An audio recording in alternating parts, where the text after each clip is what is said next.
Hello, Redeemer folks. This is Pastor Steve Noll, and this is podcast 42, February 15th, 2022.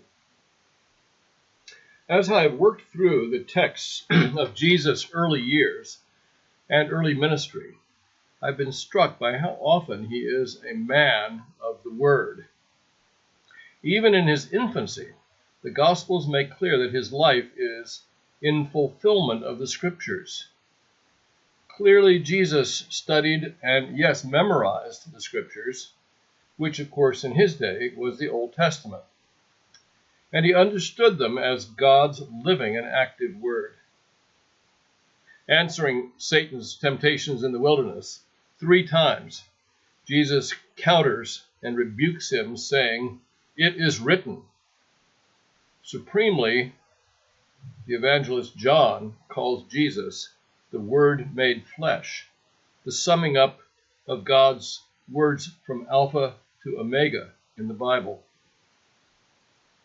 The early Christians were remarkable in their devotion to the Old Testament scriptures and to the emerging apostolic gospels and writings. They did not have printing presses or iPhones, but they managed to know the Bible and to test the faith once for all delivered to the saints by the Bible. With this in mind, I'm proposing preaching through the letter to the Galatians during this Lenten period. Having considered the Lord Jesus during the Epiphany season, I hope to turn to St. Paul and expound the 6 chapters of Galatians during the 6 weeks of Lent, under the title, "What is the Gospel?" Paul is often referred to as the Apostle, and his letter to the Romans and Galatians are the supreme expression of his gospel. Martin Luther once said of this letter to the Galatians, "It is my epistle, to which I am betrothed. It is my Katie von Bora," that is, his wife. During my years at Trinity Seminary, I regularly taught a semester-long course in Galatians in Greek. This time, I'll stick to English. I want to urge you, Redeemer folk, to read and study along with me.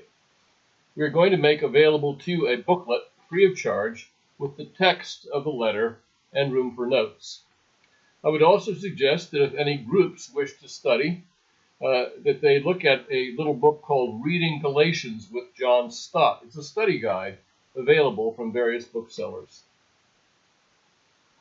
Jesus was a man of the Spirit, and we too are to be born again and full of the Spirit.